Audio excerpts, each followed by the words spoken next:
хов ирээд байгаа малга бодит байдлыг ярьж байна. Ах яаж мөнгөтэй болж ийн гэд өгөө шалгуул тороолуудаа хулгайч нараа. Би энэ Солонгост 2003-аас 5 онд 2 жил хар ажил хийсэн. Үйлдвэрлэлд дадлага хэл гэж. Монголд хүн 100 мянган төгрөгийн цалин авдаг байх. Солонгост би 2003 онд сая төгрөгийн цалин авдаг байлаа. Солонгосоос 2005 онд чи Jeep Service гэж компани байгууллаа. Jeep-тэй хүмүүсийг ажилд явуулаад дундаас нь 10% шаадаг байлаа гэж хэлэх юм хаашаа юу? 10% нь авдаг байлаа. Татвараа төлдөг байлаа. 100 жолоочийг ажилд явуулаад 90% нь өөртөө цалин болгож өгөөд 10% нь би жуулчлалын үйлс авдаг байлаа. Ийм бизнес хийдэг байлаа. Сэлбэг зардаг байлаа. Унтсан онголцсон Jeep-нүүдийг худалдаж авч сэлбэгийг махалж одоо тэг жижиглж зардаг байлаа. Японоос машин задлалд оруулж ир зардаг байлаа. Тэ. Jeep оруулж ир зардаг байлаа. Мөнгө олохын төлөө худлаа ярьж, хулгай хийж, шантаж хийхээс бус хэлбэрээр хөдөлмөр хийж мөнгө олж ирсэн. За юу. Хулгайч нараа миний орлогыг тодлох гэдэг авал 11-т дугаар үнд ороогүй байхад би хөөш 99 11 тэг. За хойдлогын дугаарыг хилээд яах вэ? Өгссөн лаг дугаар, супер дугаар заа юу. 11-т дугаар 200 мянгаар зарагдж байхад би 800 мянгаар мөнгөөр зодож авч ялаа. Одооны дарга нар 11-т дугаарыг дарга болохынхаа өмнө авилгал өгч 100 авилгалын мөнгөөр 100 саяар дугаар аваад нэрийн утсан дээр 11-т дугаартай гэж очдөг болцсон золбонгууд. Энэ золбонгуудыг 11-т дугаар үнд орог багт би барьж ялаа заа юу. Өөрөөрөө хөдөлмөрөө хийгээд 2 өрөө байр аваад одоо эхнэрээ аль биесээр одоо хорим найраа хийж авч ялаа нэртэй төртэй хулгайч нараа. Авилгалчиг аав ээжийнхаа авч өгсөн үнтэй хаавсанд үнтэй байшинд хорим найраа хийгээгүй. Өөрөө 2 өрөө байр авч ялаа анх хороолын эцэг 29-р байранд. Хороолын эцэг одоо миний одоо энэ засварын газар Jeep Service гэдэг гараж байна. Хуучин гаражаа нураагаад одоо дахиад сервис гараж байгуулж байна. Хулгайч нараа. Ахуй амьдралаа шийдсэн шүү. Би тэр үнэн худал намын үнэн худал буруу намын галтар отгоо жацах шиг би юу ч хийж үзээгүй мөртлөө гівгэнтхэн Jeep унаа унчаагүй маа. Анх одоо би чинь Prado гэж Jeep унжээлаа. Миний Jeep чинь 42 47 гэд. Тийм Jeepтэй байлаа. Дараа нь 0309-гээд Land Cruiser 80 унжээлаа. 2005 онд би анхны Jeep унжээлаа. 2006 онд 92 оны Land 80 унж байлаа. 2007 онд 97 оны 2 RP-т Сувдөнгөт хамгийн үнэтэй Land 80-ыг унжээлаа.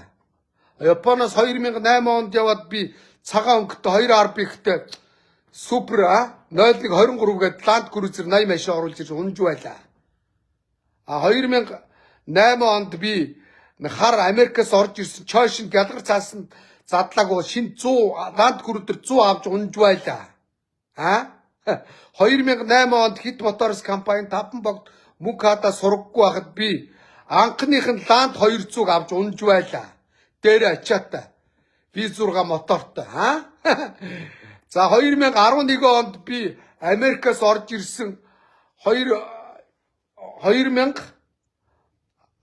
онд 2009 оны өрүүлэн халдаг 5-70 шинээр нь авч унж байлаа. Тороолуудаа ойлгосон уу? Ингээ миний унсан машины тоо замаа алдсан. Тий. Надад машин тэрэг унах унаа орох оромж бүх юм байна. Хулгайч нараа. За өөрийнхөө унгаа адууг би өөрөө бүрдүүлж зогцлоо би болгож ялаа. Анх Сундажив тод мандлаа надад энэ юуны Сүхбаатар аймгийн Уулбаян суманд хуралсан нэг битүү азаргыг зүгээр махны адуу 300 мянган төгрөг байхад би 3 саяар сайн хүрээ азраг худалдаж авч байлаа. Тэр үед дундын азраг адуу 1 сая төгрөгтэй байсан. Хурдан морины ханш 1 сая төгрөг байсан заа юу. Махны адуу 200 мянга байхад би сая 500 мянгаар даваах ахын одоо даваах бахаар заалгаад би жампг гэ дунд говь хандгаа өрний одоо тэр азрагны эзнээс би үнтэйгүү худалдаж авч байлаа. Дорн говийн дэлгэрхээс би будангүүний өгшөлтөй будангүү худалдаж авч байлаа.